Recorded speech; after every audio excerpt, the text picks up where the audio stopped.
Redação comigo para debater os principais temas do dia, os jornalistas Eduardo Costa, William Travassos, Marcelo da Fonseca e a defensora pública Silvana Lobo.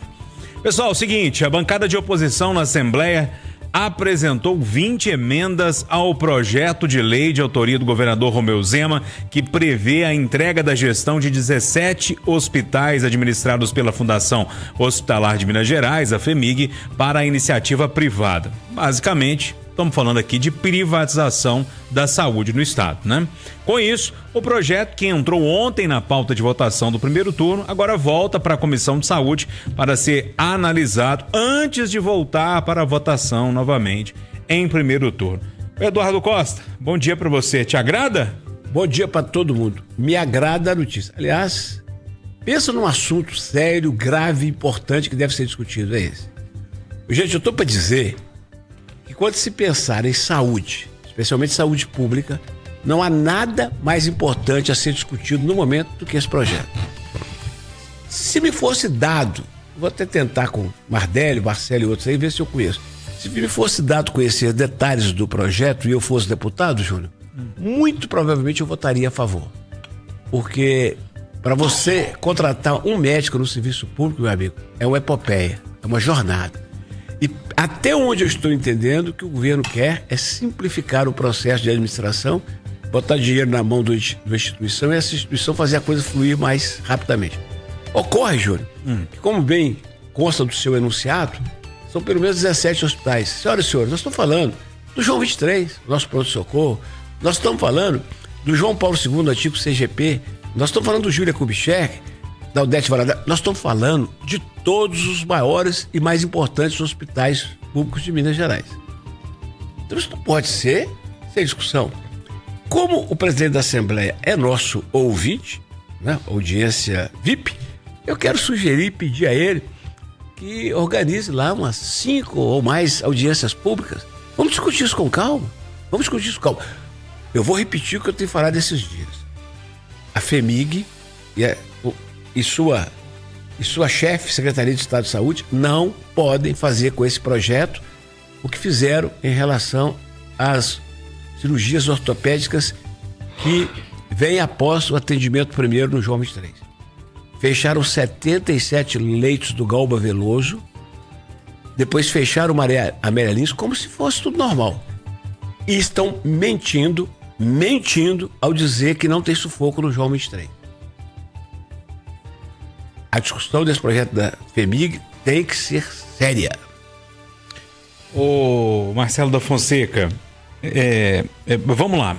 Basicamente o que o Eduardo está tentando explicar é, o governo vai colocar o dinheiro na mão de uma organização, OCIP e tal, tem vários nomes aí, para que essa empresa toque o hospital. Mas não atestado de incompetência, não? Bom dia. Bom dia, Júnior. Bom dia, amigos do Conversa. Bom dia a todos os ouvintes. Então, a gente está num impasse que, inclusive, eu acho muito importante que seja discutido na Assembleia com calma, mas não pode ser com tanta calma assim, sabe, Edu? Porque se demorar muito, quem sofre são os pacientes que estão no hospital esperando uma definição. Então é importante que a Assembleia debata, né, um tema tão importante para o Estado, mas isso é urgente, é um tema urgente. Permite uma parte? Claro. Não, isso é burocracia, não tem nada a ver com atendimento, não. Não, mas tem a ver com atendimento, sabe por quê? Porque é o seguinte, o que é o impasse que está acontecendo? Os hospitais estão lotados. O governo precisa, principalmente em época de frio, fazer algumas contratações de forma rápida. Precisa de mais médico atendendo, de mais enfermeira atendendo. Mas para esse filho não dá mais não, Marcelo. Então, não, mas... É isso que eu ia falar, tinha que ter pensado no ano passado. Mas então já tem que pensar pro próximo ano. Isso sim. Né? É rápido, precisa de uma definição rápida. E o que acontece? O governo do Estado não pode ultrapassar o limite de 49% com gasto pessoal. Limite que o Estado já está em cima. Porque se o governo Zema passa esses 49%, ele quebra a lei de responsabilidade fiscal. Aí sabe o que a oposição na Assembleia vai fazer? Vai pedir o impeachment do governador Romeu Zema. Vai denunciar o secretário Baquerê por crime, porque ele está descumprindo a lei de responsabilidade fiscal. Então, o governo está com esse problemão na mão. Precisa, de alguma forma, contratar rapidamente médicos, enfermeiros. Precisa melhorar o atendimento. Só que ele não pode fazer concurso, não pode usar dinheiro dinheiro público. Então é preciso discutir uma solução que garanta o serviço bom na saúde, porque eu acho que privatizar a saúde de forma, como se diz, como uma política de Estado é um problema muito grave. Eu acho que se o Estado existe, ele precisa garantir saúde, educação e segurança. Isso é o básico. Agora, isso precisa ser discutido de forma rápida, porque se a gente ficar nesse debate ideológico, sou contra a privatização, sou a favor, aí quem vai ficar pagando caro é o paciente que está na fila. Eu raramente discordo do Marcelo, que ele é meu herói. Eu acho que essa discussão não pode ser rápida, não. E para a resolução do problema, da falta de planejamento a qual ele se refere, eu peço ao amigo âncora que quando se dirigir à nossa defensora pública, indague se o estado de emergência já decretado pelo governo de Minas não autorizaria a contratação fora do limite de gasto. Silvana Lobo, a pergunta já foi direcionada a você. Bom dia. Bom dia, Júnior. Bom dia a todos. Você não é especialista em direito de saúde, não? Não mesmo, mas acho que é um palpite mais ou menos correto, porque o Eduardo ele levanta a bola para eu chutar, né? Então, vamos lá. Bom, esse negócio de privatização da saúde nos dá um certo susto, porque quando a gente pensa nisso, a gente pensa que vem para uma iniciativa privada, e o interesse da iniciativa privada é óbvio, é lucro. Então a impressão que dá é essa. Eu não conheço a fundo esse projeto, mas como eu estou vendo aí, são organizações não governamentais que iriam tocar isso, ou seja, não muda a característica de atendimento à população pelo SUS, né? Com um atendimento gratuito à população. Eu acho ruim até falar isso, porque parece que é de graça que ninguém paga. Não, é gratuito para a população, mas é a própria população que paga através do recolhimento de seus impostos, né? Então a gente não tem dúvida disso. E aí, Eduardo, não tem dúvida de quando a gente tem um estado de emergência, existe essa possibilidade dessa contratação, mas ela é contratação também de emergência. Ela não tem essa característica de uma contratação perene para a solução de todos os casos.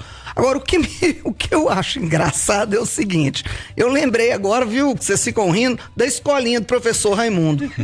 Mas fala diferente. Ou seja, o governo do Estado de Minas Gerais está dizendo o seguinte, olha, gente, como eu não posso burlar a lei de responsabilidade fiscal, eu vou licitamente, porque não é ilícito, eu vou passar isso aqui e aí eu dou um jeito de poder gastar mais com o pessoal de hospital e ter um atendimento maior. Mas aqui não adianta só mais pessoal, nós precisamos de mais unidades. Isso também a gente vê que é imprescindível que exista. Então, fechamento de unidades não é possível. O que eu quero de garantia, discuta pouco, discuta muito, é de que estas unidades hospitalares vão continuar atendendo as pessoas principalmente em sistema de SUS. Isso é que precisa ser atendimento. É gratuito. Porque se for para pagar, porque daqui um pouco fala assim, ou o hospital privatizado levou o prédio até do hospital embora para privatização. Aí não dá, não.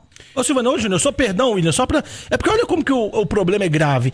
Mesmo entregando alguns hospitais, o governo precisa de gente para trabalhar nesses hospitais.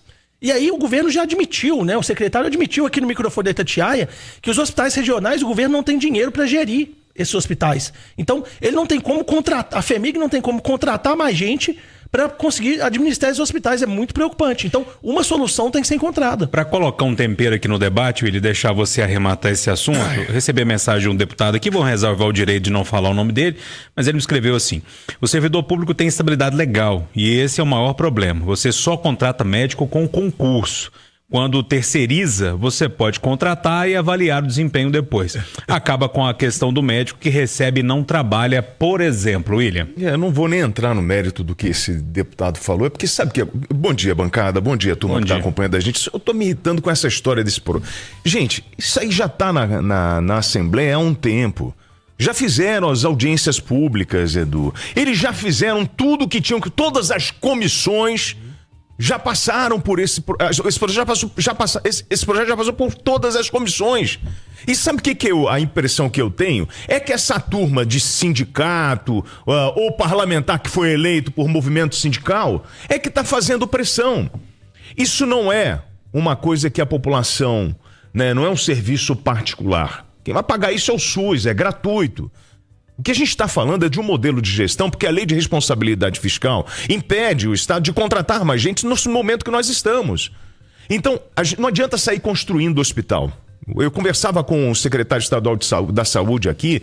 Então, para construir uma unidade, 300 milhões. Você sabe quanto custa para manter por ano? Em torno de 300 milhões.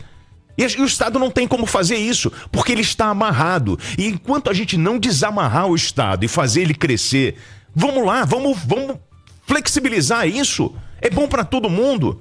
E, às vezes, a percepção que eu tenho que é muito mais fácil uma empresa organizar, porque ela tem interesses em produzir, em produtividade, do que um serviço público onde o cara é contrato concursado e ele tá ali muito bem. Independente de qualquer coisa, a grana dele vai cair.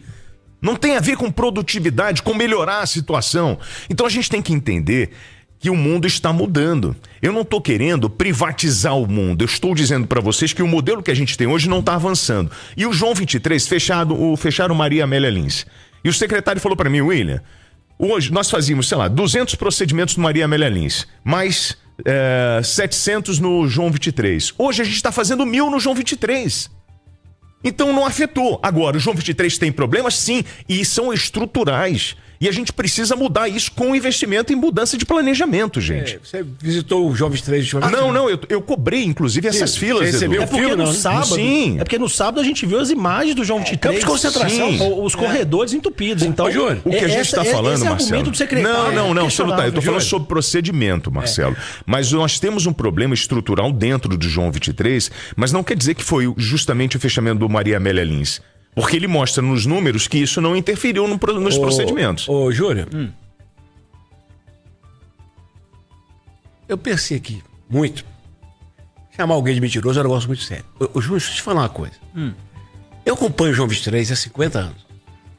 50 anos.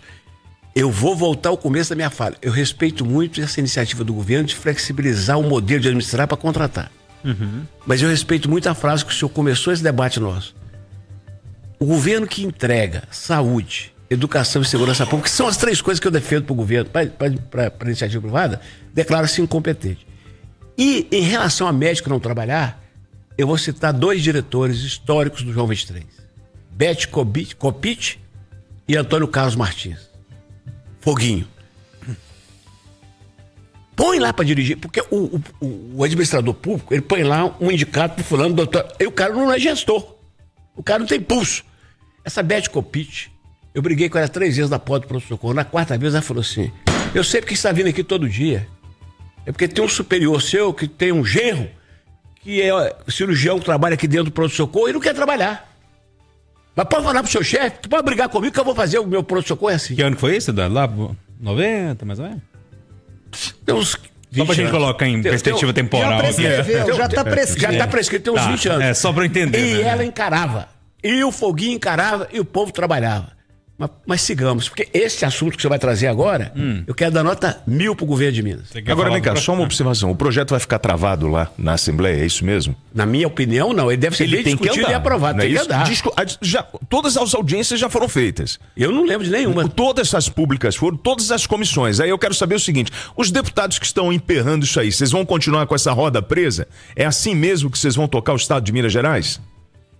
Tem o rito, né? O rito que já foi feito. E aí agora, quando você tem emenda, que também faz parte do rito, precisa seguir um outro rito. Ok, né? tá bom. Isso tá no regimento interno, a pode história ser feito. Da tartaruguinha, eu posso concordar ou não, mas tá bom. que é legal, né? Mas vamos mudar de assunto aqui.